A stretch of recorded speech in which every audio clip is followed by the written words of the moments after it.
Why birds sitting on wires don't get electrocuted. The electricity doesn't harm the birds. The birds become part of the wire. They receive its voltage. Therefore, the current passes through them, but birds neutralize it. But why does it happen? The electric current is the movement of electrons. The electrons are extracted from the ground by a power plant. They move through power lines. Then they return to the ground again. This creates a closed circuit. It's necessary for electricity to travel. Power lines carry alternating current. The electric current changes direction regularly. Therefore, the wire voltage is constantly changing.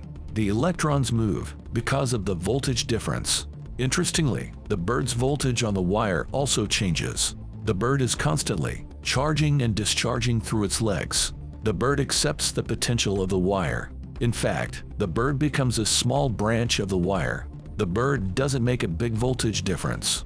A small difference is created between the bird's legs, but the wires have very low resistance.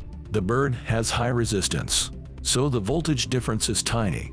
The bird seems to stand with its feet at one point on the wire, so electrons have no motivation to move through the bird. There is no current without electron movement. Also, the bird's body isn't a good electrical conductor. Electricity flows with the least possible resistance. Copper is an excellent electrical conductor. Electricity flows easily on its surface. In power lines, copper wires are used, but a bird consists of cells and tissues. They don't provide the wire electricity with an easier path to travel. Another thing is the bird's capacity. A bird can collect and store an electric charge, but a bird is very small and has a ball shape. It cannot store much electrical charge. Therefore, a current does flow through the bird's body, but it's too small to shock it. The body's resistance neutralizes the current altogether. So most birds are safe, but millions of birds die from flying into power lines. Many are killed by collisions. However, other birds die from electrocution. Power lines transmit electricity at a much higher voltage. In the US, this ranges from 230 kV to 500 kV. For birds, a voltage of 6 to 10 kV is dangerous. High voltage can ionize the surrounding air.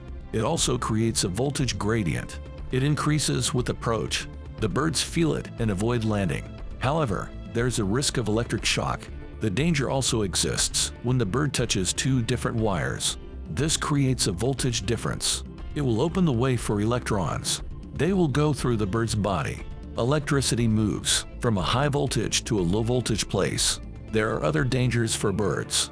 One is sitting on a wooden pole and touching the wire. The wooden pole is buried deep in the ground. That is, the pole is grounded. If a bird touches grounded equipment, it can get a shock. That's why people should never touch live wires. People are almost always in contact with the ground. Our bodies are good conductors of electricity. That's why repairmen use insulating materials.